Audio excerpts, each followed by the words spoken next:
21 Savage had the fuck the streets movement that he kind of has been promoting these last. I don't give a fuck about that. I am the streets, I love the streets, I come from the streets. I ain't on all that pussy ass shit. But about that, I ain't just like stopped about it. Same shit I've been on. Rappers spend all day trying to create a mystique. Like NBA YoungBoy's mystique about him. They're strategically creating this air of doubt and wondering. YoungBoy posts from 6 different pages. Like, so you think he posts from his fan pages? YoungBoy's called me up and said, "Yo, give me your password. I'm going live on your page." Like, the mystique of it is just not going from his page. You just don't know where you'll catch it. Nipsey Hussle, his death, like, how has that infected you or impacted you as a man, as a father, and someone very impactful in the industry?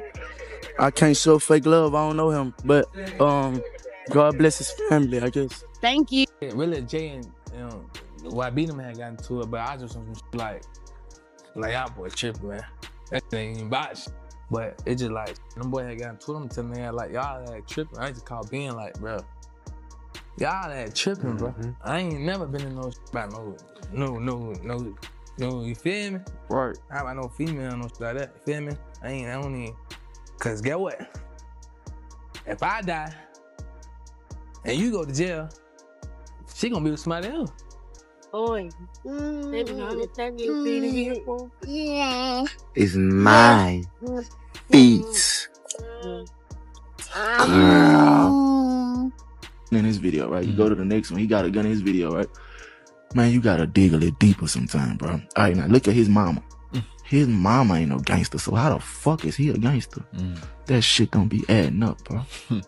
Don't try this at home. Don't try it at home. It's all entertainment. It started with a clip, a few seconds of video, a face on camera, and words that sounded like everything was about to explode. Within hours, it was everywhere. People were reposting it, reacting to it, breaking it down like it was real-time proof of something huge about to happen. According to the internet, a line had just been crossed. A war had just been declared. But here's the problem. Almost none of it was confirmed. And the deeper you look into this story, the more it starts to fall apart. The footage hit fast. Clips showing NBA YoungBoy allegedly on Instagram Live started spreading across every platform at the same time. X, Instagram, YouTube, it didn't matter where you looked. You were seeing the same thing, an emotional reaction, a raised voice, and statements that people immediately took as threats. Lines about going to war, mentions of Detroit, shots directed at specific names. And just like that, the narrative was set. Millions of views poured in within hours. Reaction channels didn't wait. They downloaded, re-uploaded, and added their own commentary before anyone even asked a simple question. Was this real? Because the truth is, nobody verified anything. No official source confirmed it. No direct post from YoungBoy backed it up. But it didn't matter. Because once something feels real online, it becomes real to the audience. And by that point, the damage was already done. But that wasn't even the craziest part. Before those clips even went viral, the internet had already built its own version of events. And it was dark. People were saying NBA Ben 10 had been hit and wasn't going to recover. Some claimed he was paralyzed. Others went even further, saying he didn't make it. None of it confirmed, but all of it spreading. At the same time, a name kept coming up over and over again. All-Star Jr. According to the story being pushed, he was the one responsible. And when you combine that with the viral clips, it created a perfect storm. Now it looked like this. A close affiliate gets taken out, and one of the biggest artists reacts instantly, emotionally, publicly. To the audience, it made sense. It felt like a complete story. But there was one problem. The real story didn't match that version at all. Because what actually happened started days earlier. April 8th, Houston, Texas. A restaurant and lounge called Confessions.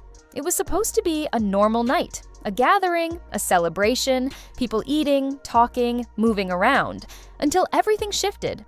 According to reports, things escalated quickly inside the venue. A group approached a man. A physical situation broke out. And it wasn't random. The focus? His chain. What started as a confrontation turned into something much more serious within seconds. The man being targeted fought back.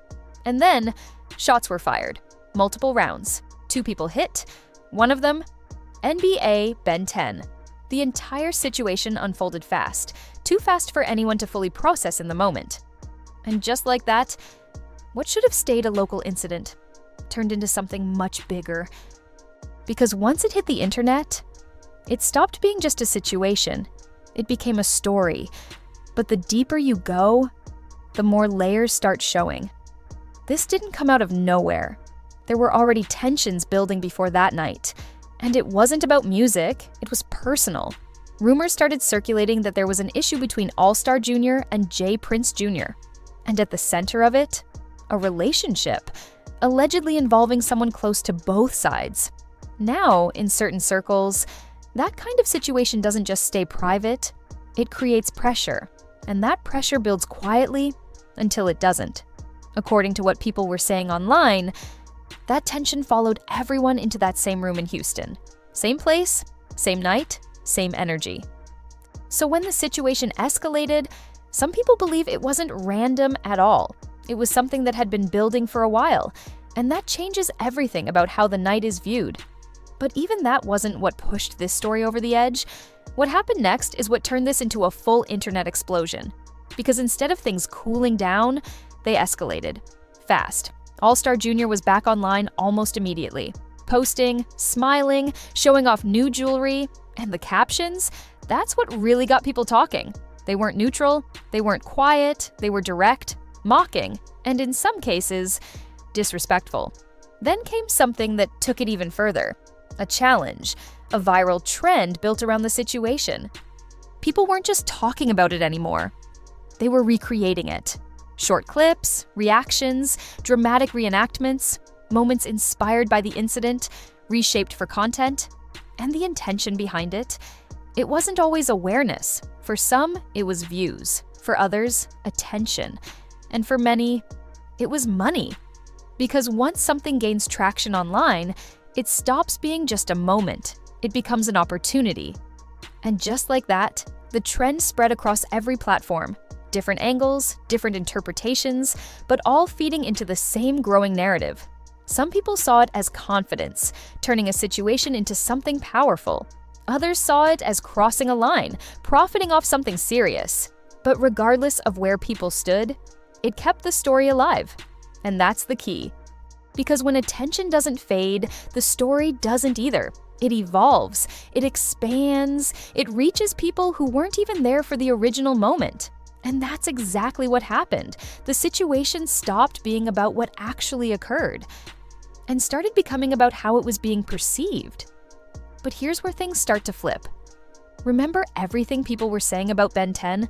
The panic, the assumptions, the worst-case scenarios spreading like facts. None of it matched reality. He wasn't gone. He wasn't paralyzed. And he wasn't in the condition people were describing online. In fact, updates from people close to him told a completely different story. He was alert, responsive, recovering, which changes everything. Because if the core of the story was wrong, then everything built around it. Every reaction, every trend, every viral moment was built on something that didn't actually exist the way people believed. When you strip everything back, here's what actually happened. A moment surfaced online, short, emotional, and easy to interpret at a glance. Within minutes, it was clipped, reposted, and pushed across platforms. People didn't just watch it, they reacted to it. They filled in the missing context with assumptions, connected it to a trending narrative, and gave it meaning that felt real in the moment. But that meaning wasn't built on verified facts. It was built on speed. Because in reality, there was no confirmed origin for those clips, no clear timeline, no official statement tying them to the situation everyone believed they were part of. Just fragments, floating pieces of content that looked convincing enough to pass as truth. And once that emotional reaction kicked in, it spread faster than any correction ever could. That's how the narrative took shape. Not through evidence, not through confirmation, but through repetition. The more people shared it, the more real it felt. The more real it felt, the less anyone questioned it. And before long, the reaction itself became bigger than the event it was supposedly tied to. That's the part most people missed, because while everyone was focused on what they thought they saw, very few stopped to ask if it was accurate in the first place. And by the time doubts started creeping in, questions about where the clips came from, whether they were edited, or if they even belonged to that moment, it was already too late. The story had been written, not by facts, but by the internet. There was a real incident. Real people were hurt. And it's still being investigated. But everything else, the war, the viral reactions, the story people believed they were watching unfold in real time, that part doesn't hold up the same way. And that's what makes this situation different. Because it shows how fast a story can be built, before the truth even has a chance to catch up. And by the time it does, most people aren't even looking for it anymore. So now the real question is, how many other stories online look real, but aren't? If you want more breakdowns like this, where we go deeper than what's trending and actually separate facts from noise, make sure you subscribe, because the next story might not be what it seems either.